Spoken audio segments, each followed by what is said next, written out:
Sintayong yang membangun fondasi yang kuat dengan narasi kerja keras dan profesionalisme. Sementara Patrick Kluivert membawa daya tarik internasional yang bisa langsung mendongkrak citra PSSI di mata dunia. Brand Boomcast. Selamat datang di Brand Boomcast. Dan kita kembali lagi bersama Shoigi Mitra, pakar digital branding. Kita akan membahas tentang brand, juga bagaimana branding itu sangat penting di era sekarang. Dan coba simak aja, kalau kali ini kita akan membahas topik yang pasti sedang ditunggu-tunggu karena juga lagi heboh. Bagaimana perbandingan branding PSSI di tangan Sintayong dengan lawan Patrick Kluivert. Kira-kira seperti apa nanti? Ini karena menarik banget ya. Jadi kita akan bahas ini dari sisi branding. Pertama, kita akan coba kembali ke bagaimana sih PSSI ketika ditanganin oleh Sintayong. Jadi Sintayong itu masuk sekitar tahun 2020-an dengan reputasi besar dari Korsel. Kemudian di awalnya PSSI itu langsung mendapat dorongan besar dan juga dana besar untuk merekrut Sintayong ini ya. Nah, yang menarik nih, disiplin dan profesionalisme dari Sintayong ini memang sangat diperlukan untuk PSSI waktu itu. Dan itu terbukti dengan narasi disiplin dan profesionalisme dari Sintayong ini. PSSI ini menjadi lebih sering tampil di media internasional, juga pencapaiannya melejit. Jadi timnas U19 juga dan U23 juga lolos ke kompetisi besar. Dan ini citra positif banget bagi PSSI ya. Bahkan bisa bersaing di Asia juga dunia. Kita lihat bahwa pendukung PSSI pun meningkat drastis selama 2020 sampai 2022 di media sosial. Kita nggak tahu apakah ini karena faktor Sintayong. Tapi Sintayong sendiri kan gara-gara di Indonesia dia juga followernya bertambah pesat ya. Awalnya cuma ratusan ribu, sekarang sudah mencapai 5 juta followers. Di Instagram ya, belum di media sosial lain. Statistik kehadiran penonton di stadion pun meningkat. Dan juga peringkatnya di FIFA. Ini sebetulnya prestasi yang bagus banget. Dan kalau kita lihat keunggulan branding dari Sintayong ini adalah fokus pada kerja keras dan perbaikin fundamental. Sintayong ini juga dapat dukungan penuh dari para fans karena dianggap sebagai sosok penyelamat sepak bola Indonesia. Wah, keren banget nih. Makanya Sintayong tuh dicintai banget di Indonesia ya. Benar-benar dicintain. Tantangannya di era Sintayong itu sebetulnya waktu itu adalah ekspektasinya tuh terlalu tinggi. Yang kadang-kadang kritik keras dari fans itu bisa terjadi ketika performa tim PSSI menurun. Jadi kalau kalah kritiknya agak tinggi lagi. Tapi kalau menang, wow, pujiannya selangit. Yaitu Indonesia sih memang. Nah, kurangnya lagi itu adalah sinergi strategis antara PSSI sebagai organisasi dengan visi Sintayong. Itu yang mungkin membuat Sintayong dipecat ya.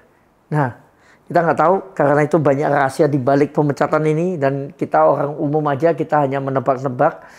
Tapi kira-kira ya sekarang kita bandingkan bagaimana dengan di era Patrick Kluivert. Patrick Kluivert itu kalau mimpin PSSI seperti apa sih? Karena pasti narasinya beda sudah. Karena Patrick Kluivert dikenal sebagai the legend dari sepak bola Belanda, Barcelona, dan juga dia tuh punya star power.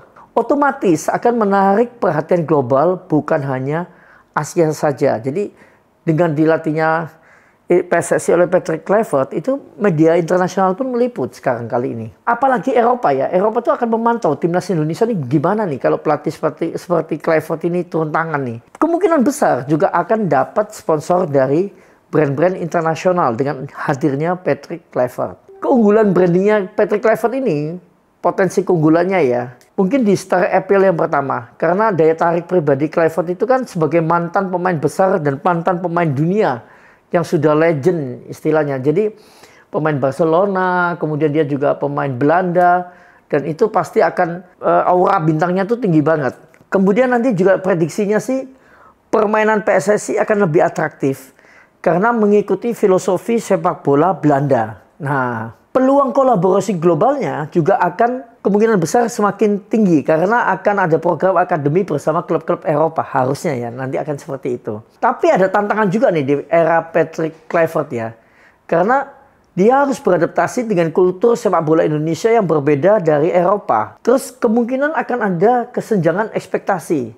Jadi mengingat infrastruktur sepak bola kita tuh masih berkembang, bukan yang sudah mau maju pesat seperti di Eropa ya. Apakah narasi bintang dunia ini akan lebih relevan daripada narasi kerja keras lokal?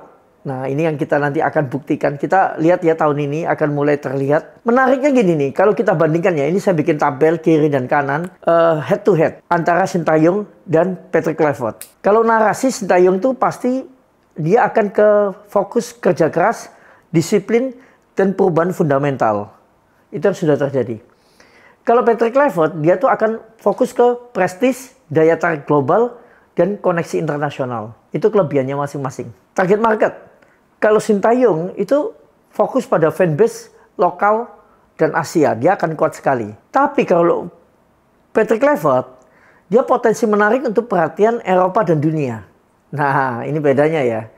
Nah, kalau citra di media, nah Sintayong itu narasi yang bekerja keras, pelatih yang bekerja keras dan membangun fondasi. Jadi Sintayong itu mempersiapkan dengan dengan perlahan tapi pasti. Nah, tapi kalau Patrick Kluivert itu beda. Pasti gayanya lebih glamor dari legenda sepak bola dunia. Karena kan kalau sudah legend itu kan biasanya lebih glamor ya.